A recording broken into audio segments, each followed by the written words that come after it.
ఇట్లా వడ్ల వ్యవహారం వచ్చింది కాబట్టి ఇట్లా రైతులను ఏ రకంగా గాలికి వదిలేసారో చూడండి ఒకసారి మిత్రులారా. మన పత్రిక తెలంగాణ పత్రిక ప్రధానంగా తీసుకోవడం జరిగింది. రైతన్న కష్టం కన్నీటి పాలు. రైతన్న కష్టము కన్నీటి పాలు అయిపోయింది. నిజంగా కూడా చాలా బాధతోటి ఒక నిస్సహాయ స్థితిలో ఉన్నారు ఇలా రైతులు. వాళ్ళకు కదిలిస్తే పుట్టెడు దుఃఖం వాళ్ళ కండ్లకెళ్ళి రాలుతా ఉన్నది. కన్నీటి పర్యంతం అవుతా ఉన్నారు. పుట్టెడు దుఃఖం ఉన్నది రైతులకి.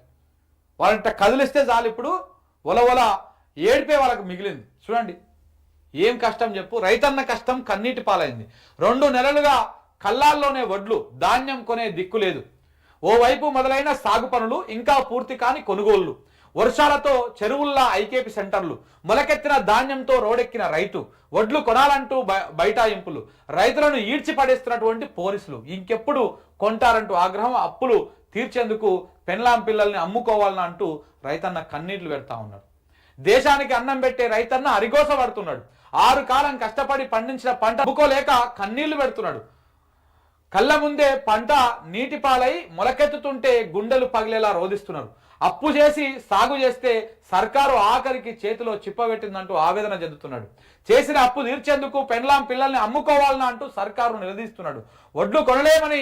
వడ్లు కొనమని ధర్నా చేస్తే పోలీసులు చీదరించుకుంటున్నారని, ఈడ్చిపడేస్తున్నారని తమ గోడును చెప్పుకుంటున్నారు. చూడండి ఓ రైతు మాట్లాడుతున్నాడు. ఇడ అప్పు ఎట్లా తీర్చాలి? ఎంతో కష్టపడి పండించిన పంటను తీసుకొచ్చి మార్కెట్లో పోసి 2 నెలలు అవుతున్నది. ఎవరు పట్టించుకోవడం లేదు, కొనడం లేదు. పంటను కాపాడుకోలేక నానా యాతన పడుతున్నాం. వర్షం నుంచి కాపాడుకునేందుకు వేల రూపాయలు పెట్టి కవర్లు కొనుకొచ్చిన లాభం లేదు. నేను పంట అమ్ముకొని బిల్డింగ్లు కట్టాలని నాకు లేదు. నా కష్టమే నాకు కావాలి. ఇప్పుడు వర్షం వచ్చి మొత్తం కొట్టుకపోయింది. దానికి ఎవరు బాధ్యత వహిస్తారు? పరిహారం ఎవరిస్తారు? కౌలుకు భూమి తీసుకొని సాగు చేస్తున్నాను. వాళ్ళకి ఇప్పుడు 1,00,000 రూపాయలు కట్టాలి. ఎక్కడికి వెళ్ళి తీసుకొచ్చి కట్టాలి? నా పెన్లం పిల్లల్ని అమ్ముకోవాలనా? నేను అమ్ముడు పోవాలనా? ఆ వడ్లే కొనడం లేదు, బోనస్ ఎట్లు ఇస్తారని చెప్పేసి కూడా మాట్లాడేది రైతు. నరసింహులపేట రైతు. ఈ రైతు ఆ మాట మాట్లాడుతూ ఉన్నాడు. ఇంతకు మించినటువంటి గోస ఉంటుందా చెప్పండి ప్రజలారా? ఇంతకు మించినటువంటి గోస ఉంటుందా? రైతుల దగ్గర పంట ధాన్యాన్ని కొనుగోలు చేయనటువంటి చేతగాని దద్దమ్మ సర్కార్ ఇది. సిగ్గుతో తలదించుకోండి మంత్రులారా, సిగ్గుతో తలదించుకోండి ముఖ్యమంత్రి గారు మీరు. ఎందుకంటే మీకు చేతన అయితలేదు. ఈ ప్రభుత్వాన్ని నడుపుడు మీకు చేతన అయితలేదు. రైతు గోస మీకు అర్థమైతలేదు. ఇక అర్థమైన నాటికి నీ ప్రభుత్వం ఉంటుందో ఊడుతుందో తెలియదు. నువ్వు ఢిల్లీలకు పోయి ఏ రకంగా పైరవీలు చేసుకుంటున్నావు, ఎట్టెట్ట నీకు నచ్చిన వాళ్ళకు మంత్రి పదవులు ఇప్పించుకుంటున్నావు, ఏ రకంగా చెప్పించుకుంటున్నావో అర్థమైతేనే ఉన్నది. రైతుల కన్నీటి అనేది అది ఏమాత్రం మంచిది కాదు పరిపాలనకు, రాజ్యానికి.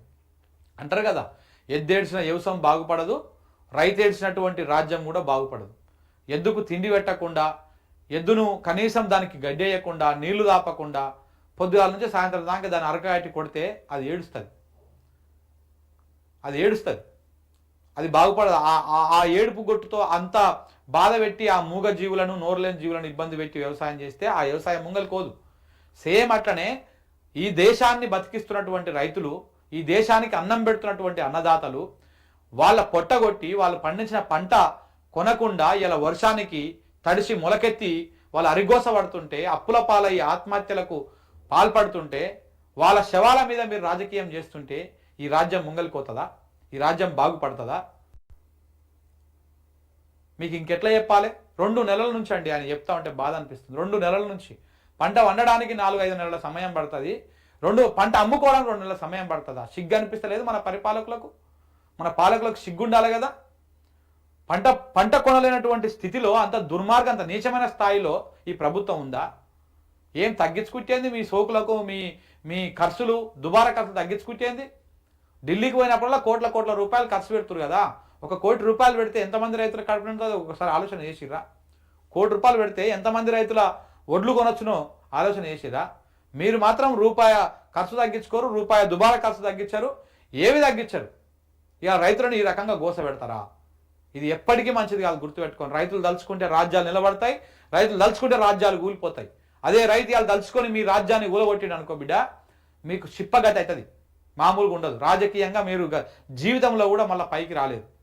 ఇలా ప్రతి రైతు ఆలోచన చేస్తున్నాడు. ప్రతి రైతు మీరు చేస్తున్నటువంటి దుర్మార్గాలను, ఆకృత్యాలను, మీరు విస్మరిస్తున్నటువంటి రైతాంగాన్ని ప్రతి ఒక్కరు గమనిస్తూ ఉన్నారు. మీరు చేసినటువంటి మోసాన్ని గమనిస్తూ ఉన్నారు.